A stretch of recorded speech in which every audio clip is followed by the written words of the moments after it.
with the Patriots. And here's what Director of Scouting Elliott Wolf had to say about the possibility of a trade.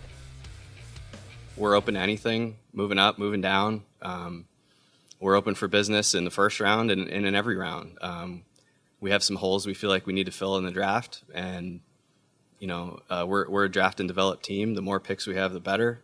But if there's an opportunity to move up and strike, if the board kind of recommends it, then we won't be afraid to pull the trigger on that either.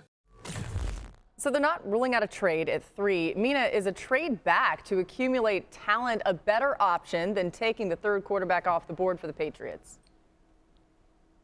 I see the case for it. I really do. I've made the case for it with other teams trading back. In fact, I've argued that the Giants shouldn't trade up for a reason that I think a lot of people could also apply to the Patriots, which is there are so many issues on this roster on the offensive side of the ball, offensive tackle and receiver. Most notably, there is a concern that if you draft a quarterback, instead of amassing draft capital, you're putting him in a difficult situation. However, there's that theoretical sort of debate about team building and roster construction and approaching the draft.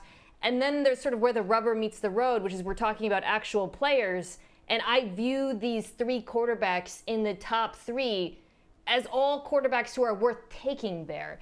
If it wasn't that case, I would agree that they should, or I would argue that they should trade down. But I believe whether it's Daniels or May, by the way, coming off our last conversation, both are worth staying put, even if it means you have to sit them for a while or you have to be aggressive elsewhere in the draft in terms of trying to add talent around them on offense. I was there last year, and I've been there a bunch in that building, doing the Charger games over the years.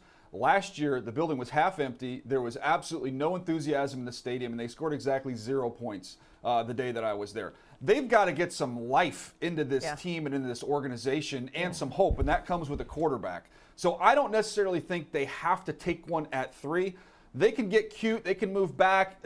They've got to take somebody. You've got to give some hope to this franchise and to this city. The J.J. McCarthy, if that's one that they really, really like and they don't want to take him there at 3, they can move around a little bit and come away with him and some extra picks. That's fine. But if they just go out there as is at the quarterback position next year, that's going to be not only a deflated building, that's going to be a deflated city with where that team is right now. Yeah, DJ, I think you, me, and Mina probably are all aligned on this, where the Patriots should be taking a quarterback at some point in this draft, but I continue to believe they should just do it at pick number 3. We all seem to be in alignment that these 3 quarterbacks merit top 3 pick consideration, and I think the risk that you can run in moving down the board, which is offset in part by the idea that you're going to be getting a ton of extra picks, is let's say the Patriots move back with the Vikings, who we all know have an interest in moving up the board. They would then acquire picks 11, probably 23, and probably a 2025 first-round pick next year. That could be in the 20s if Minnesota is as good as I think they believe they can be